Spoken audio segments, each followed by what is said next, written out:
할렐루야. 아멘. 하나님께서 오늘도 우리에게 귀한 은혜의 시간을 허락해 주신 줄로 믿습니다.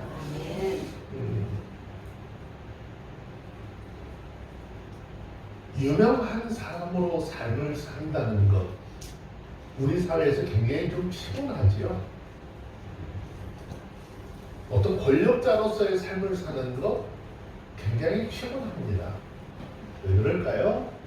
그 사람의 입에서 나오는 말 한마디, 그 사람이 하는 행동 하나하나가 사회에 큰 이슈가 되기 때문이죠.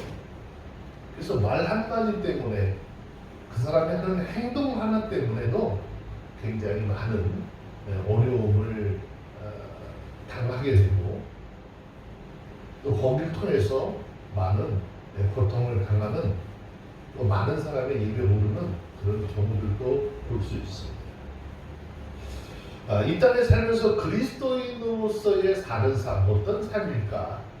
그리스도인으로서의 삶, 그리스도인이라고 하는 이름을 가지고 사는 삶 자체도요, 세상의 권력자들이나 유명한 스타만큼 힘들고 어려운 것이죠. 근데 우리는 그것을 어떻게 하냐, 보편적으로 생각을 하니까 이렇게 큰 무리 없이 그냥 아무렇게나 그렇게 살아도 되는 것처럼 여기면 살아갈 때가 굉장히 좀 많이 있어요. 오늘 제가 이 본문 주제를 그리스도인입니까? 그리고 그 뒤에 그러면 이라는 이런 타이틀을 붙였어요. 우리가 그리스도인으로서 세상을 살면, 그러면 우리의 삶이 하나님 앞에서 어떤 삶을 살아야 할까 하는 것을 오늘 본문의 말씀을 통해서 한번 함께 살피면서 은혜를 나눌까 합니다. 예수 믿고 구원받은 그리스도인들은요, 뇌물 받지 말아야 된다라는 말씀을 하고 있는데, 물론 법적인 부분도 있는 것이고, 세상의 권력적인 자리에 있는, 특히 재판하는 재판장의 자리에 있는 사람들에게도 해당이 되는 이야기지만, 이 땅에 살아가는 모든 그리스도인들에게 동일하게 해당되는 말씀입니다. 자, 23절에 있는 말씀을 함께 보도록 합니다. 읽습니다. 시작. 악인은 사람의 품에서 뇌물을 받고 재판을 묻게 하느니라. 뇌물이라고 하는 것은 아주 불순한 선물, 그것을 주는 동기가 또 목적이 순수하지 않은 선물을 일컫는 말이죠. 자, 여기서 말하는 사람의 품에서라고 하는 말은 어떤 의미일까요? 이 뇌물을 주는데, 뇌물을 전달하는데 어떻게 사람이 볼 수 있도록 편하게 주는 게 아니라 어떻게 아주 은밀하게 아무도 모르게 전달하는 것을 이야기하는 것이죠. 무엇 때문일까? 뇌물은 다른 사람이 보았을 때 떳떳하지 못하고 또 양심의 꺼리낌으로 어떻게 남이 모르게 은밀하게 주고받는 것이죠. 특히 뇌물은 법정에서 판결을 굳게 한다라고 했어요. 재판을 하는 사람이 그 재판을 굳게 한다라고 했어요. 출애굽기 23장 8절 말씀에 보면, 너는 뇌물을 받지 말라. 뇌물은 밝은 자의 눈을 어둡게 하고 의로운 자의 말을 굳게 하느니라 라고 했어요. 뇌물은 불순한 의도가 있는 비교적 큰 선물, 그런 것을 이야기하죠. 오늘날 우리 사회에서는 물론 국회에서 그 김영란법이라는 것이 통과가 돼서 3만 원 이상 이런 것들 선물 받고 주고받으면 안 된다라고 하지만은, 아주 은밀하게 거래되는 것들은 상상을 초월하는 금액들이 왔다 갔다 하는 그런 부분들이 많이 있죠. 자, 인사청탁이라든지 금융대출 청탁이라든지 어떤 건축 공사 청탁 등을 위해서 세상 사람들은 어떻게 늘 그냥 되는 것이 없어요. 뇌물을 주고 받지. 그런데 하나님께 부름받은 그리스도인들은 그러한 뇌물을 주지도 말고 받지도 말아야 하는 거예요.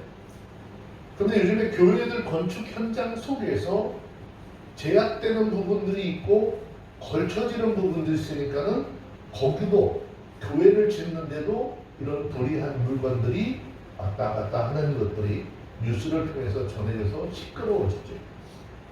뇌물을 통해서 내가 웃으면 다른 한쪽은 나로 인해서 누군가 우는 사람이 있다라는 것을 기억해야 하는 거죠.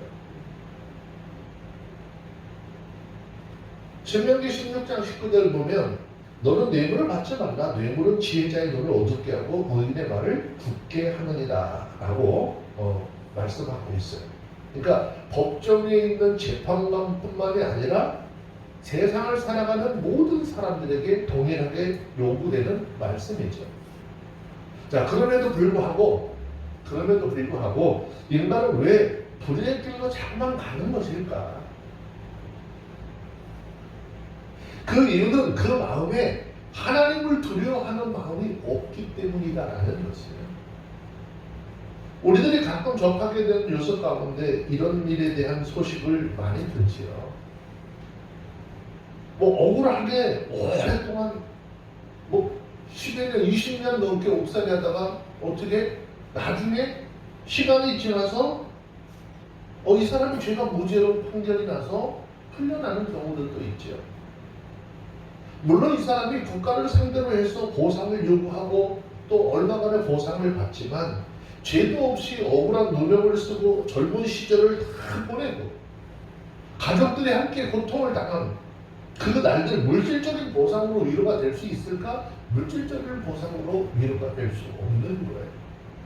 20년이라고 하는 세월을 바깥 세상을 볼 수 없는 그 공간 안에서 삶을 살면서 그 마음이 얼마나 비통했을까요? 그런데 문제는 이게 법정 안에서만 일어날 수 있는 일이냐라는 것이죠. 법정 안에서뿐만이 아니라 우리가 사는 일상에서도 얼마든지 일어나죠. 어떻게 일어나죠? 우리가 누구를 향해서 어떤 판단을 하고 누구에 대해서 함부로 말을 하게 될 때 일어나는 일들이 그런 것들이에요. 누군가에 대해서 말을 잘못해놓으면 그 사람은 그 사람이 사는 그 삶의 공간 속에서 또 만나는 여러 사람들과의 그런 관계 속에서 어떻게 해요? 소리가 나죠. 그리고 많은 사람들에게 저 사람은 그런 사람이야라고 낙인이 찍히게 돼요. 얼마나 불리하고 얼마나 많은 피해를 보는지. 그래서 그리스도인들은 항상 누군가에 대해서 어떤 판단을 하고 이야기할 때 굉장히 조심해야 돼요.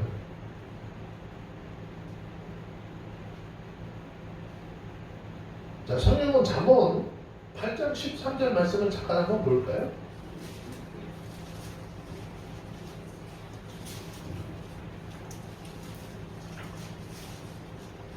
잠언 8장 13절입니다. 찾아서 한번 읽게요. 시작.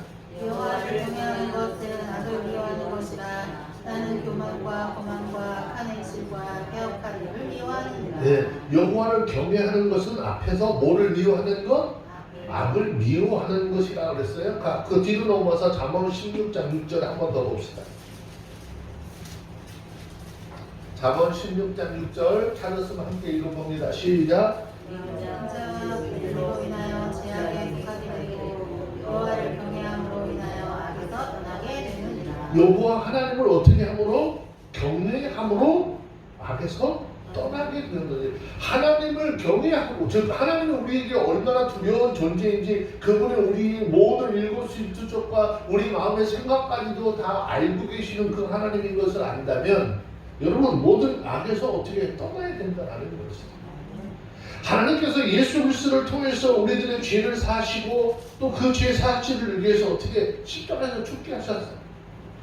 그 지금 본문의 말씀은 하나님이 우리를 사랑하셔서 구원의 은혜를 베푸셨으니 재판장이나 권력의 자리에 있을 때 곧 순수하지 않은 선물을 주거나 받지도 말고 범사에 항상 공의롭게 생각을 하고 판단하고 말하고 행동하라, 그런 말이죠.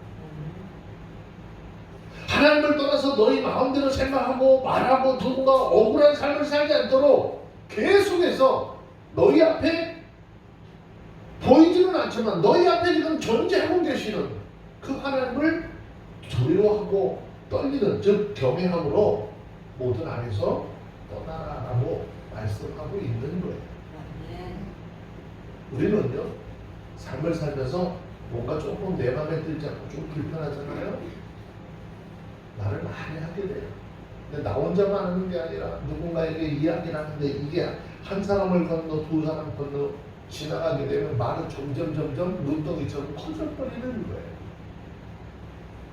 그럼 그 사람은 어떨까요? 그 사람은 하나님 보셨을 때 온전할까? 자, 성경 로마서 2장 1절, 2절, 3절 말씀에서 이렇게 말씀하고 있는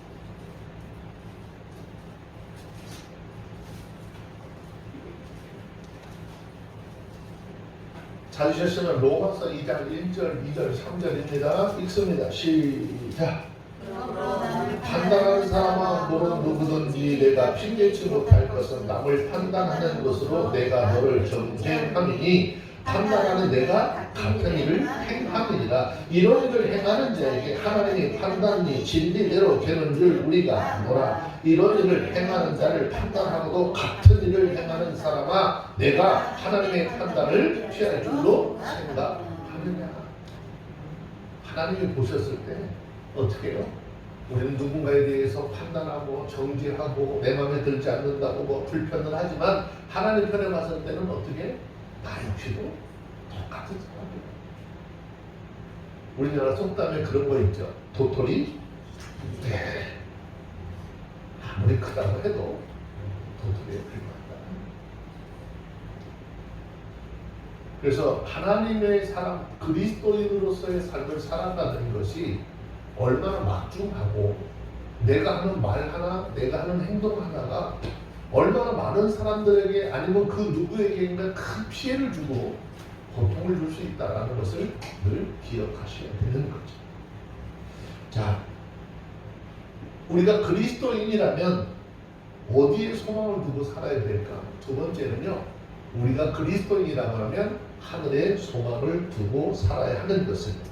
자, 잠언서 17장 24절에 있는 말씀을 함께 볼까요? 읽겠습니다. 시작. 지혜는 명철한 자의 앞에 있거든 미련한 자는 눈을 단 끝에 들으리라. 네, 여기서 말하는 명철한 자라고 하는 것은요, 하나님과 인생에 대한 깨달음을 가진 사람을 이야기하는 것이에요.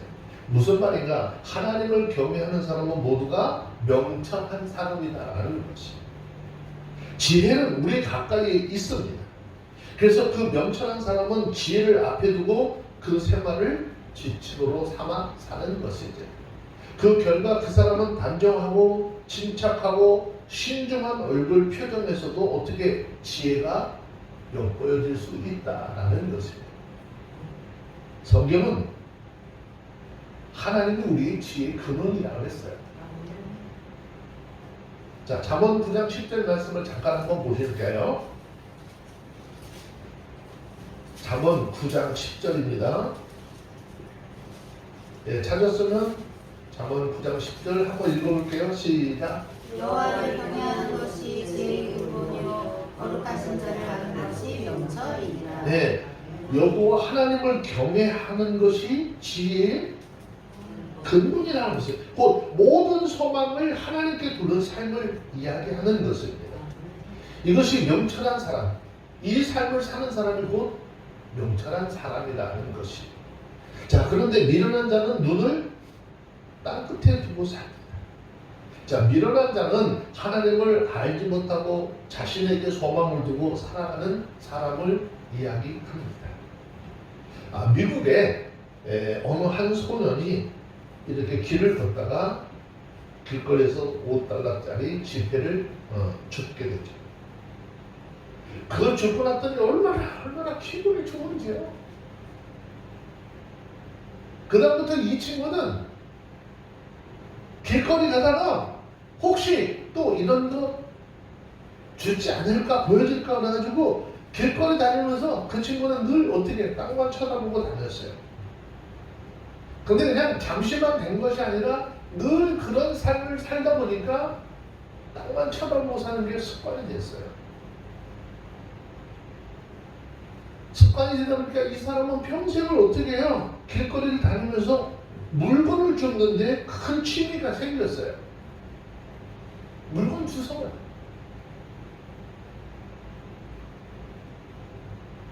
근데 이걸 기록으로 또 해서 나온 데이터가 있어요. 이 사람이 평생을 살면서 죽은 것이요 29,519개가 돼요. 머리핀이 54,172개, 수천 개의 동전, 그 외에 수많은 자질구레한 것들 산더미처럼 있었다고 기록하고 있어요. 근데 이 사람은 불행한 게 뭔가 하면은 그런 것들을 주느니라고 푸른 하늘이나 지상의 꽃과 또 새가 날아다니는 이 자연의 아름다움을 볼 기회를 잃었다. 우리 길거리에서 뭐 주는 사람 뭐라고 그러죠? 농가주의라고 그러잖아요. 이 사람의 일생이 농가주의로 그냥 끝나버렸어요.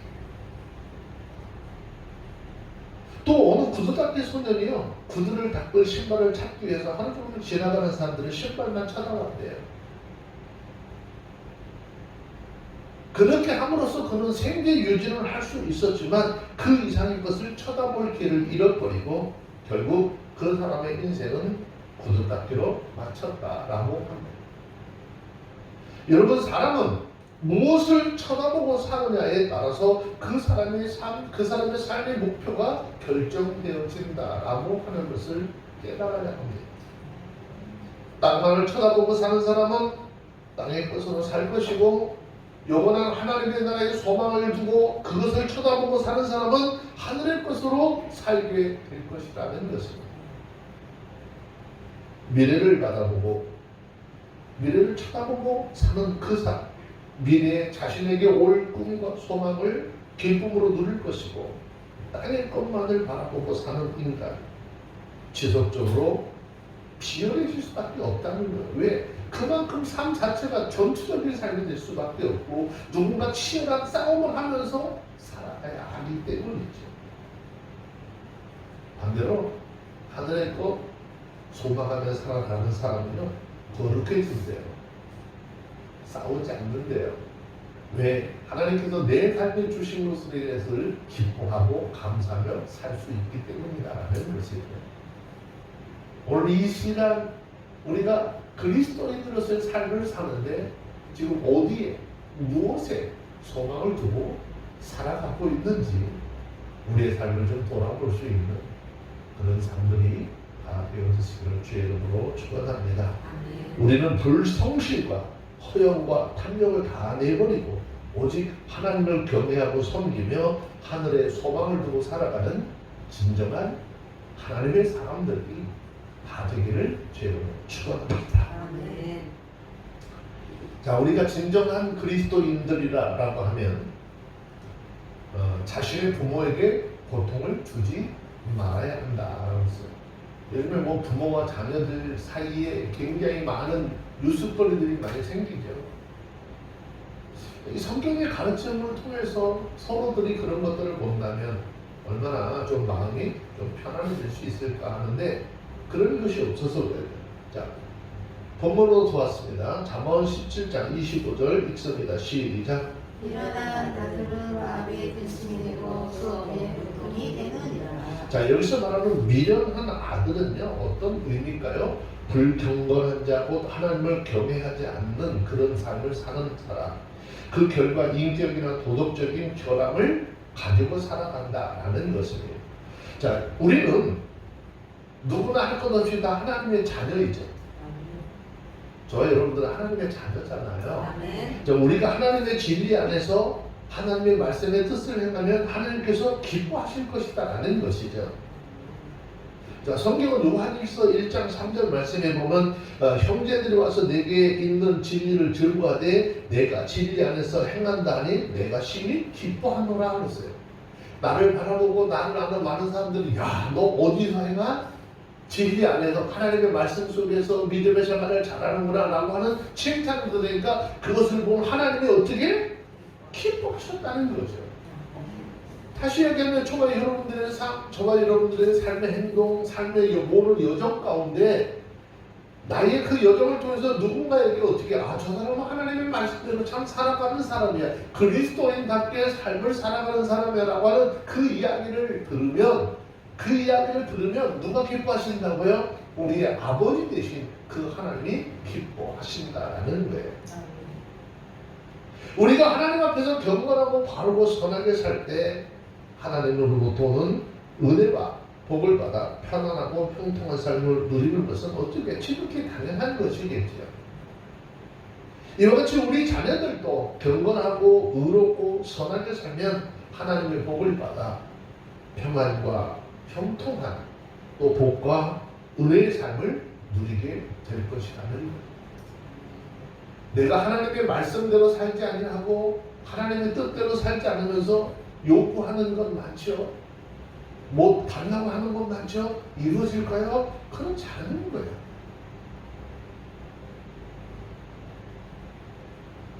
우리가 정말 하나님의 사람이라고 한다면 우리는 정말 하나님의 은혜 안에서 하나님의 뜻을 쫓아 삶을 살아갈 수 있도록 해야 하는 것이죠. 하나님께서 우리가 그렇게 삶을 살 때 우리에게 건강을 주실 것이고 물질적인 안정과 여유도 주실 것이에요. 가정적인 행복도 주실 것이에요. 그러나 만일 그들이 불경건하여 주의를 거룩하게 지킬 줄 모르고 올바른 신앙생활을 하지 못하고 술 취하거나 세상적인 쾌락에 빠져 산다면 그들의 삶은 결코 평안하지 못하다. 무엇보다도 그들은 장차 하나님께서 내리실 지옥 형벌을 피할 수 없는 그런 사람들이라는 것이고, 경건한 부모에게는요 그 사실이 어떻게 가장 큰 고통이 되는 거죠. 내가 진정한 그리스도인으로서 살고 자녀들이 그리스도인으로서 삶을 살기를 원하는데 그들이 그리스도인으로서 하나님의 사람으로서 삶을 살기를 포기하고 세상을 쫓아 자꾸 삶을 살면 그것을 바라보는 부모의 마음이 얼마나 고통스러울까요?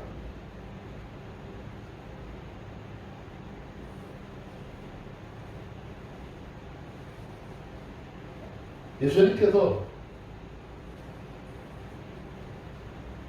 부자 또 나사로라고 하는 사람을 등장시켜서 비유를 하시죠.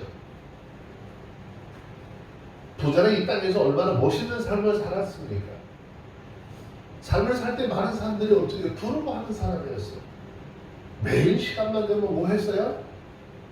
뭐 했어? 파티잖아. 파티 요즘 말고.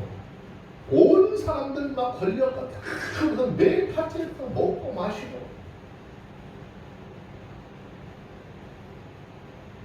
그런데 그 사람은 그것으로서의 자기 삶을 살지만 하나님 나라에 대한 소망을 줬다 안 줬다? 안 줬다는 거죠.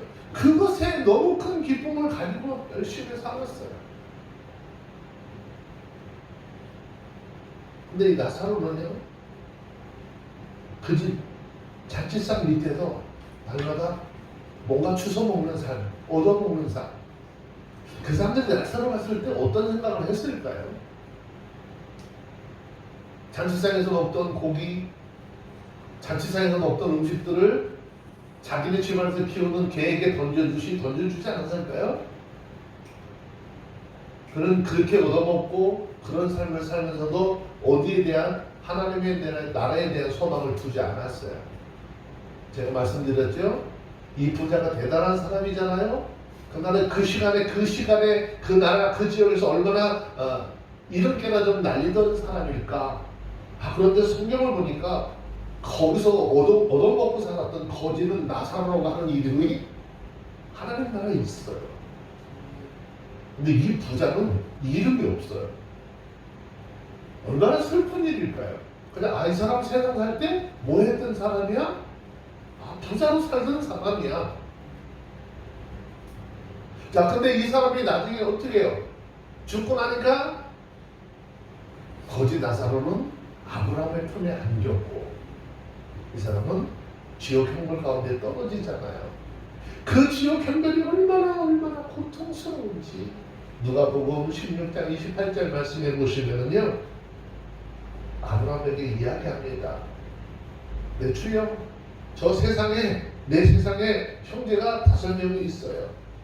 그러니까 저들에게 다시 가서 나사로 좀 보내서 이 고통받는 이 차림이 좀 오지 않도록 가서 좀 이야기 좀 해주세요 라고 말을 합니다. 그런데 여러분, 예수 믿지 않는 사람들은요, 주의 말씀을 거부하는 사람들은요, 아무리 큰 능력, 아무리 큰 이적을 봐도 믿지 않나요? 뭐라 그러죠? 얘를 보낼 게 아니라 세상에는 내가 보낸 나의 종들이 있다. 그들이 전하는 복음을 통해서 주를 영접하고 주께로 돌아오면 되지. 굳이 죽은 사람을 살려보내서 거기서 가서 여기 이렇게 고통하는 자리에 있으니까 이런 자리 오지 말라고 전한다고 그들이 믿을까? 믿지 않는다는 것이에요. 저와 여러분들은 성경을 통해서 우리에게 주시는 하나님의 말씀을 우리 삶의 모토로 삼고 지혜로 삼아서 그 말씀의 뜻을 쫓아 생명의 길을 걸어갈 수 있는 하나님의 사람들이 되어주시길 바랍니다. 우리 모두 믿음 안에서 지혜로운 자녀로 살기 힘쓰며 우리의 자녀들을 지혜로운 자녀로 키우기 위해서 하나님의 말씀을 어떻게 힘써 가르쳐줘야 하는 하나님의 말씀으로 자녀들을 잘 키워가는 어떤 일이 생겨날까요? 성경은 잠언 22장 6절에서 말씀하죠. 성경 한 절 볼까요?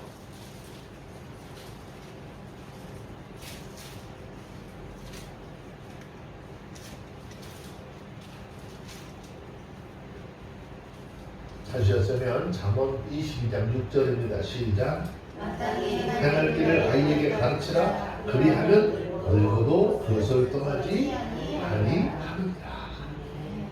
우리나라 속담에 3살 버릇 8까지 간다는 속담이 있잖아요. 이 속담이 어디에 근거를 두고 있냐? 만약 잠언 22장 6절의 말씀에 근거를 두고 있지 않는가라는 생각을 합니다. 마땅히 행할 길을 아이에게 가르치면 그 사람이 늙어도 그 절대 떠나지 않는다라는 것입니다. 여러분들 진짜 가정에서 나에게 허락하시고 나를 통해서 관리하도록 허락하신 그 하나님의 자녀를 나한테 맡겼다는 것을 믿는다면 여러분 그 자녀들을 신앙으로 잘 키워야 돼요. 하나님의 말씀으로 잘 양육해서 하나님의 사람들이 될 수 있도록 그렇게 만들어야 하는 것입니다. 날마다 하나님의 말씀으로 자녀들을 훈계하시고 양육하는 그런 삶이 연습하기 바랍니다. 막 우리 화나면 막 욕도 못 잘 나가잖아요. 아니 어떤 사람은 정말 심하게 얘기해요. 아니 자기 자식인데 이 무슨 놈의 새끼 막 이렇게 욕을 해요. 그 무슨 놈의 새끼 그러면 본인은 뭐예요? 그 무슨 놈이 되는 거잖아요. 결국 자녀에게 말하는 것은요, 자기 자신에게 침뱉는 거예요.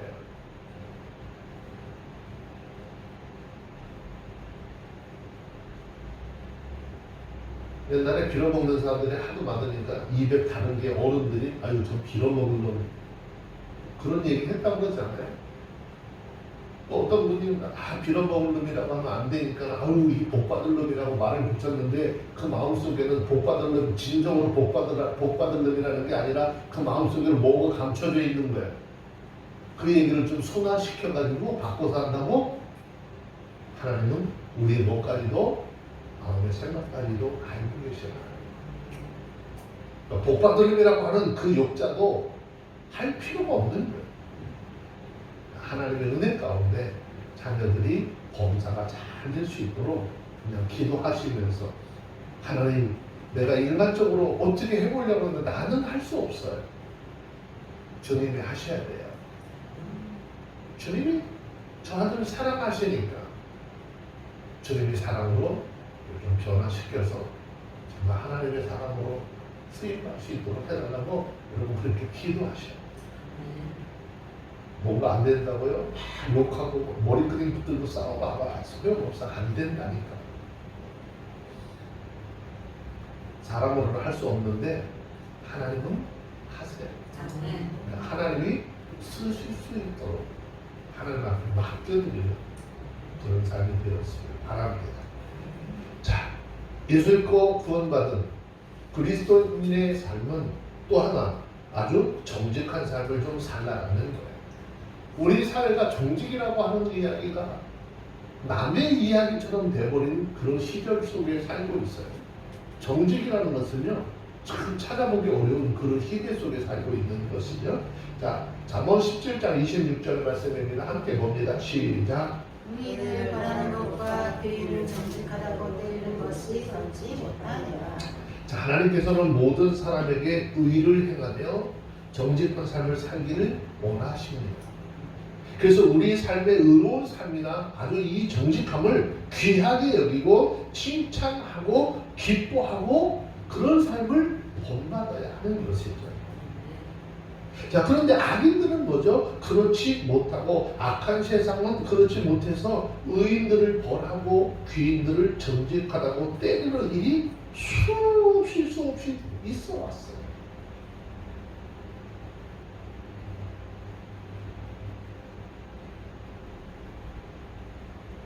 요즘에는 뭐 뉴스에 나온 사람들을 이렇게 끌어와가지고 얘기하면요, 뭐 이제 그 굉장히 문제들이 많이 생겨요. 한국 목사님들이 무슨 이렇게 사람들 예화를 할 때 한국 사람 예를 들지 않고 미국 사람 예를 많이 들잖아요. 한국에 왜 그런 예를 들 사람이 없어서 그럴까요? 잘못하면 문제 생기니까 아예 미국에 있는 사람들, 유럽에 있는 사람들, 그 사람들 신예를 들어다가 아주 적나라하게 이야기하는 거예요. 근데 우리는 세상적인 그런 사고가 아니라 성경 안에 보면 그러한 예들이 충분히 다 있는 거죠. 자, 열왕기상 22장 24절, 27절 이 말씀에 보면 의를 벌하고 기회를 정하다 뭐 때문에 일들을 어떻게 성경 속에서도 이렇게 발견을 할 수 있어요. 여기 말씀에 보시면은요, 선지자 미가야는 하나님 앞에서 올바른 말씀을 굉장히 전하려고 노력을 했고 그렇게 했습니다. 그런데 거짓 선지자 한 사람이 등장을 하는데 시드기야라고 하는 사람이에요. 그런데 이 사람이 하나님의 올바른 말씀을 전하는 자를 뺨을 쳐요. 아방은 그를 옥에 가두고 고생의 떡과 고생의 물을 마시게 합니다. 무엇 때문에?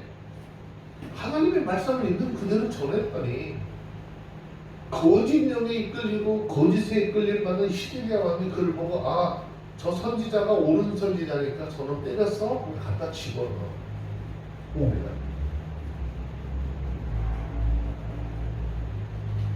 역대상 24장 21절도 봐도 유다왕 요아스라고 하는 사람이 등장을 하는데 자기가 왕 위에 오르게 한 제사장이 있는데 그 사람이 여호디야라고 하는 사람이에요. 그 여호디야의 아들 스가랴가 하나님의 올바른 말씀을 전하게 되거든요. 불의한 것 불의하다 하고 의롭다 한 것 의롭다 하고 하나님이 원하시는 삶은 이런 것입니다 전하게 되는데 그 말씀을 듣지 않고 무리와 함께 꾀하여서 성전들에서 어떻게 돌로 쳐 죽입니다. 그뿐 아니라 열왕기하 21장 16절 이하의 말씀에 보면 모라셋이라고 하는 왕이 등장하는데 무죄한 자들의 피를 심히 많이 흘려서 예루살렘 시내가에 그 피가 가득하게 하였다라고 했어요.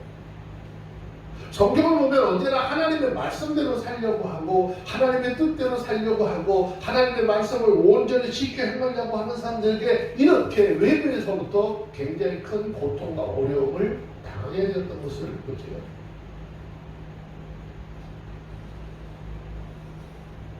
예레미야 37장 15절 16절에도 보시면은요, 유다 백성들의 누가 하나님이 택한 백성들의 이방인들이 그렇게 안 하고 하나님을 안다라고 하는 유다의 백성들이 하나님으로부터 참된 부르심을 받고 참된 선지자 일을 했던 예레미야를 때리죠.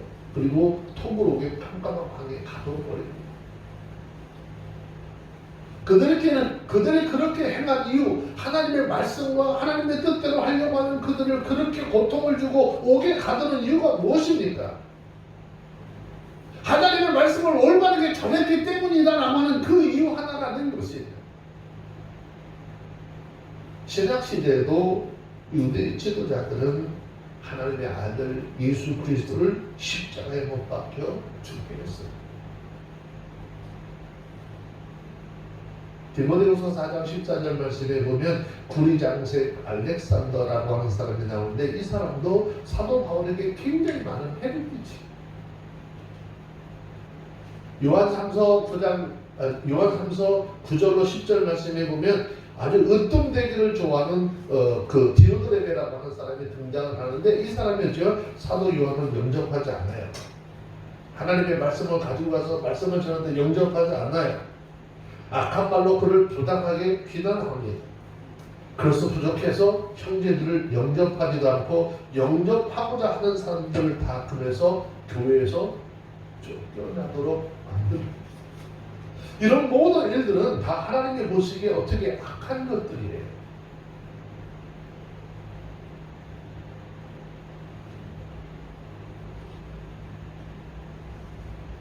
자, 잠언 17장 15절 말씀에서 악인을 의롭다 하며 의인을 악하다 하는 이 두 자는 다 여호와의 미워하심을 입느니라 라고 그러죠. 저 여러분들 우리 모두는요 악한 것을 본받지 말고 선한 것을 본받으시면서 그것을 믿음으로 행하는 하나님의 사람들이 되어줘야 합니다.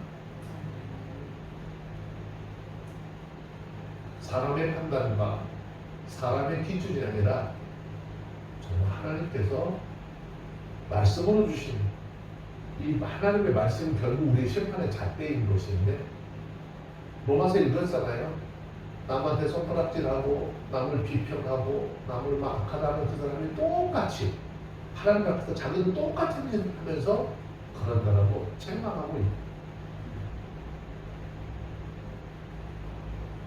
자, 이러한 일들이 다 왜 생겼을까요? 마음과 입술을 다스리지 못하기 때문에 생겨나는 것이거든요. 그래서 내가 진정한 그리스도인이라고 한다면 그러면 어떻게 될까? 마음과 입술을 잘 다스릴 줄 아는 하나님의 사람이 되어야 한다라는 거예요. 자, 잠언 17장 27절 말씀. 잠언 17장 27절입니다. 읽습니다. 시작. 말을 아끼는 자는 지식이 있고 성품이 온전한 자는 명철을 아느니라. 자, 여기서 말하는 성품이 안전하다라고 하는 이 말의 뜻은요 심령의 냉철함과 침착함이다라고 하는 의미를 가지고 있는 말이에요. 그래서 이 말은 지식이 있는 자는 어떻게 말을 아끼는 사람이다라는 것이. 그래서 말의 실수를 피하거나 줄이는 그 삶을 사는 거예요. 성경은 잠언 10장 19절 말씀에 보면 말이 많으면 뭐가 많다고요? 실수가 많게 되고 그 일로 인해서 허물을 면하기 어렵다라고 했어요. 우리가 항상 입에서 나오는 말은 마치 뭐 같다고 그랬죠? 쟁반에서 쏟아온 물과 같다는 거예요. 물은 한번 이렇게 쏟치면 어떻게 해요? 주워담지 못하잖아요. 말이라고 하는 것이 항상 그런 거예요.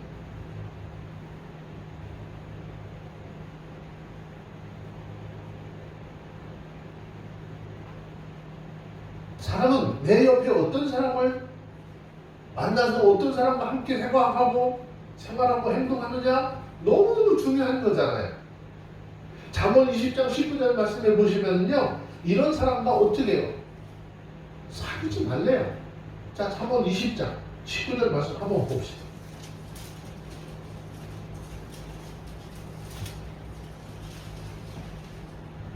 찾으셨으면 잠언 20장 19절 읽습니다. 시작. 돈을 다니며 나가는 자는 남의 비밀을 누설하나니 입술을 벌린 자를 사귀지 않으시니라. 얼마나 할 일이 없으면 매일 이 집 저 집 돌아다니면서 근데 다른 얘기 하는 게 아니에요.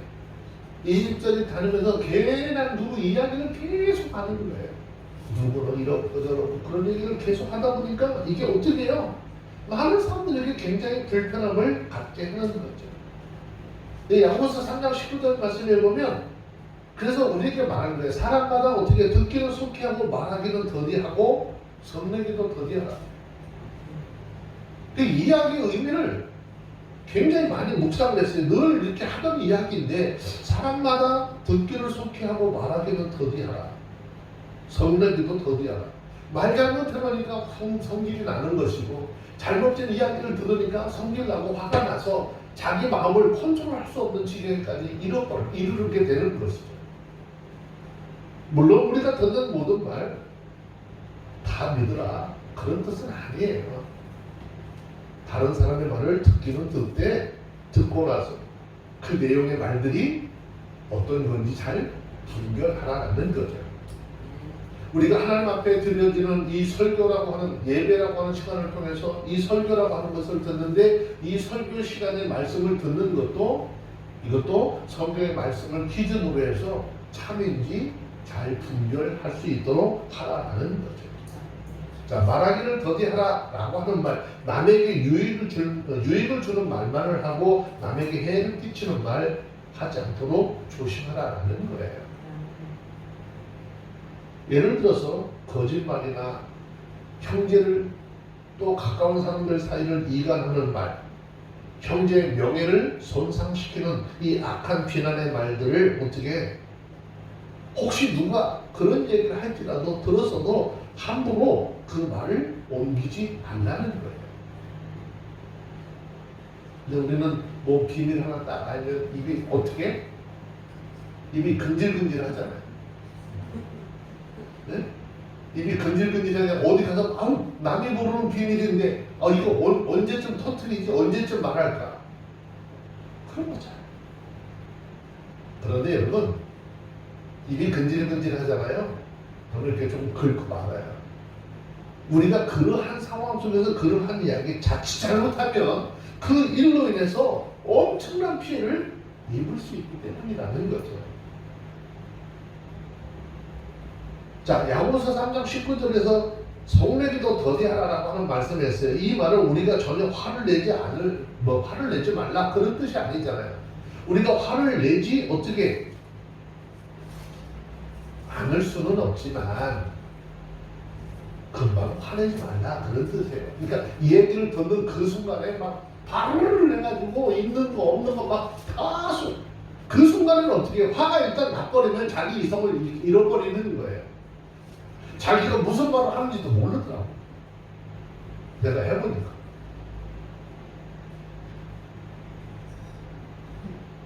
할 말인지 안 할 말인지 모르고.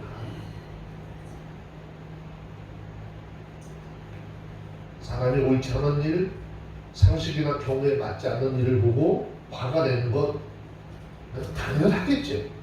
당연하겠지. 근데 화를 내더라도 많이 생각하고 오래 참은 후에 아주 조용하게 이야기할 수 있는 시간을 틈타서 이야기할 수 있도록 하라는 거예요. 왜? 그러면 자기의 그런 잔뜩 이렇게 화가 난 감정으로 이야기하지 않으니까 사리를 분명히 판단할 수 있는 그 마음으로 이야기할 수 있기 때문이죠. 잠언 16장 32절에 있는 말씀 보세요. 우리가 어떠한 상황 속에서 화를 내지 아니하고 자기 감정을 잘 추스릴 줄 아는 게 얼마나 큰 유익인지. 잠언 16장 32절 찾아서 한번 읽습니다. 시작. 노하기를 더디하는 자는 용사보다 낫고 자기의 마음을 다스리는 자는 성을 위하는 자보다 나으니라. 이 말씀의 의도는 그런 거잖아요. 우리에게 좀 어떤 삶 살래?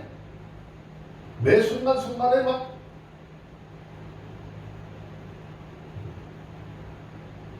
냄비 안에 죽을 듯이 팍팍 좀 하지 말고 어떻게 하는 거예요?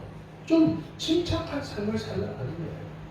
좀 깊이 좀 생각해보고 말하고 행동하는 그런 삶을 살라는 거예요. 이유는 우리가 평소에 침착한 삶을 살면요 어떻게 절대 조급하게 말하지 않습니다. 그리고 어떤 감정에 치우쳐서 경솔하게 행동하지 않기 때문이죠. 그 결과 바른 말, 덕스러운 말, 경우에 합당한 말을 하는 거예요. 경우에 합당한 말 얼마나 아름다울까요? 네? 경우에 합당한 말이 얼마나 아름다울까요? 자기가 속으로 낳은 아이한테 화난다고 저 무슨 새끼 이러면은 아까도 얘기했잖아요. 경우에 합당한 말이 아니잖아요. 모든 경우에 모든 문제, 사람과 사람 사이에 또 나라와 나라 사이에 전쟁이 생기고 큰 일들이 생겨나는 게 뭐죠? 말 때문이잖아요. 자, 그런데 성경은 우리가 경우에 합당한 말을 하래요. 그 경우에 합당한 말의 가치가 얼마나 클까요? 자, 잠언 25장 11절에 있는 말씀 한 절 보겠습니다.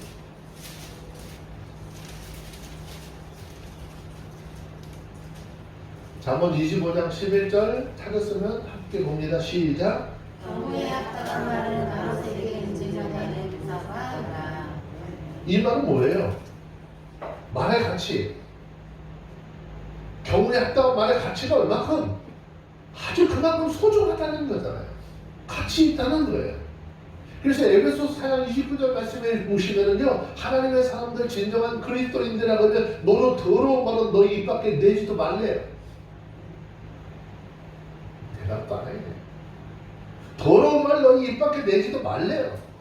오직 덕을 세우는데 소용대로 선한 말 하고 듣는 많은 사람들에게 은혜를 끼치도록 하라는 거예요.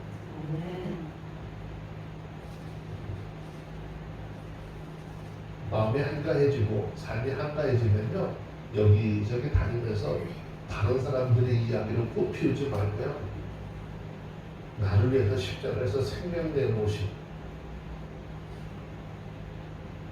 그리고 그 생명을 내어놓으심으로 우리에게 은혜 주시고 새로운 생명 주신 그 주님 전하는데 함께 힘쓰는 하나님의 사람들이 되어주시길 바랍니다. 아멘. 우리는 두루 다니며 정말 그런 이야기 할 때 많잖아요. 예전에 동네 우물가에 가면 아낙네들이 모여서 동네 뭐 얼마나 수다 떨어서 한 사람 이상하게 만들잖아요. 빨래터에서 그냥 여러 사람들 해가지고 자기들끼리 얘기하다 쉬쉬쉬 일용이 엄마 온다 그러면서 입 딱 다물죠. 왜 일용이 엄마 오면 입 다물죠? 일용이 엄마가 말이 얼마나 빠른지 몰라. 여러분, 우리의 삶에요, 누군가에게 말을 듣고 그걸 막 전하지 못해서 막 조급해 하는 이런 마음들 정말 있으면 안 되는 거예요.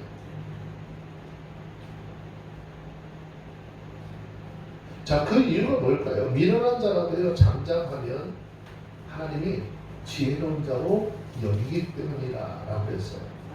자, 28절 마지막 절입니다. 함께 읽습니다. 시작.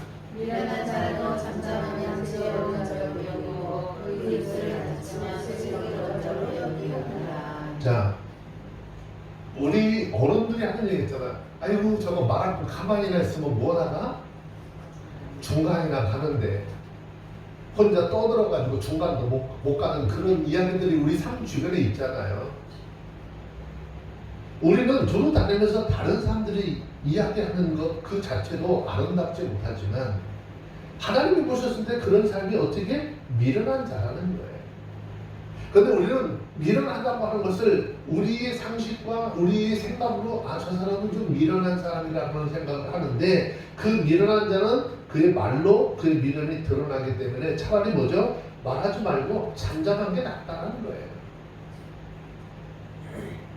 오히려 미련한 자라도 잠잠하면 지혜로운 자고 슬기로운 자로 여기게 될 것이다 라는 거죠. 제가 항상 말씀을 드리죠. 그 사람의 말은 그 사람의 뭐라 그러죠? 인격이다 라는 말씀 드리잖아요. 그 사람의 언어가 그 사람의 인격을 대변하는 거예요. 마태복음 12장 25절 말씀에 보면 예수님께서 말씀하시죠. 선한 사람은 그 쌓은 선한 것에서 선한 것을 내고 악한 사람은 그 쌓은 악에서 악한 것을 내는다. 우리의 마음속에, 우리의 생각 속에 무엇을 가지고 있느냐, 어떤 생각을 가지고 있느냐, 상대에 대해서 어떤 감정을 가지고 있느냐가 그 사람의 말을 통해서 어떻게 드러나게 된다라는 것이죠. 신앙적으로 성숙하고 영적으로 성숙한 온전한 사람은 어떤 사람이냐? 말에 온전한 사람이다라는 것이죠. 그러므로 구원받은 그리스도인들의 삶은 사람 앞에서 그를 충고하고 뒤에서 그를 위해서 기도하는 사람을 그리스도인이라고 하는 거예요. 앞에서 막 이야기하고 뒤돌아서서 남을 충고는 그런 것이 아니에요. 앞에서 그 사람에게 올바른 하나님의 말씀으로 충고하지만 돌아서서 어떻게 그를 위해서 기도하는 사람. 혹시 다른 사람이 그런 말을 한다 할지라도 똑같이 어떻게 그 사람과 함께하면 똑같은 사람이에요. 그 상대가 누구이든지 간에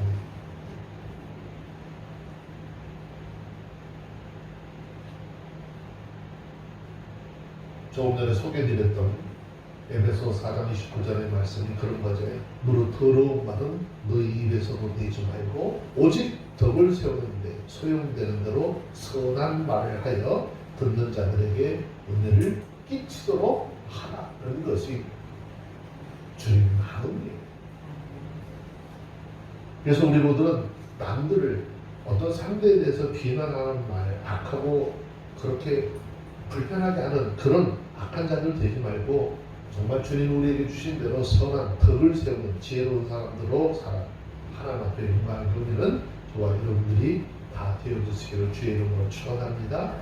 왜 하나님께서 수없이 성경을 통해서 이런 말씀을 우리에게 전하고 있을까요? 너희는 왜 이렇게 살고 너희는 왜 이렇게 하라라고 그럴까요? 특히 악한 것, 선하지 못한 것, 왜 하지 말라고 그럴까요? 자, 우리 성경 한 문장만 찾아서 읽고 마칩시다. 베드로전서 3장 10절 11절.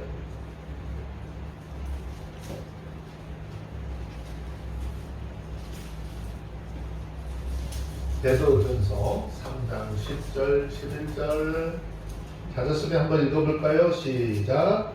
그러므로 생명을 사랑하고 좋은 날 보기를 원하는 자는 혀를 금하여 악한 말을 그치며 그 입술로 괴를 말하지 말고 악에서 떠나 선을 행하고 화평을 구하여 이를 쫓으라.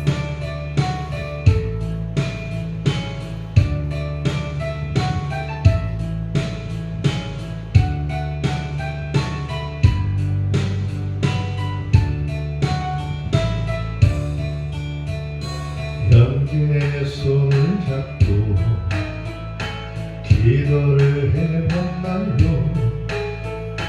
우리들의 가슴에 진실한 사랑 있는지 날 미워한 이는 사랑 못해놓고 날 좋아하지만 사랑하지 않았나. 예수님의 사랑이 가리지 않는 사랑. 누가 날 미워하려도 난 그를 사랑해. 내게 유익 없어도 주기만 하는 사랑. 주는 것만으로도 너무너무 기뻐요. 주는 것만으로도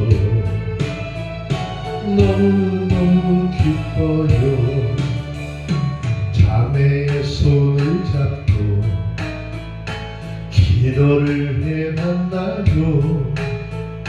내가 가진 이 사랑이 예수님의 그 사랑인지 시기하지 마세요. 그가 날 앞선대고 남이 잘되는 것이 나의 참 기쁨이니까. 우리들의 입술로는 언제나 사랑한다고 말은 잘도 하지만 진실로 사랑해요. 내게 유익 없어도 주기만 하는 사랑. 주는 것만으로도 너무너무 기뻐요. 주는 것만으로도 너무너무 기뻐요. 기도합니다. 거룩하신 하나님, 예수 그리스도의 희생을 통해서 우리에게 새로운 생명을 주신 하나님 감사합니다. 우리는 주님을 통해서 얻어진 그 생명을 사랑하고 천국의 백성으로서 하나님 나라에 들어가는 그 날을 원하는 믿음의 삶을 살니 하나님 우리의 삶 속에 언어들이 아버지 하나님 아름다운 언어들이 되게 하시고 오늘 하나님의 참으로 더럽고 추한 말 우리 입 밖에 내지 않도록 하시고 우리의 말을 통해서 덕을 세우고 선한 말 해서 많은 사람들에게 하나님의 은혜를 끼치는 복된 심령들이 다 되게 하여 주시고 그 삶을 통해서 오직 여호와 하나님께만 영광 돌리는 복된 삶이 되게 하여 주옵소서. 우리의 삶을 통해서 오직 여호와 하나님 홀로 영광 받아 주시옵기를 예수님의 이름으로 기도합니다. 아멘.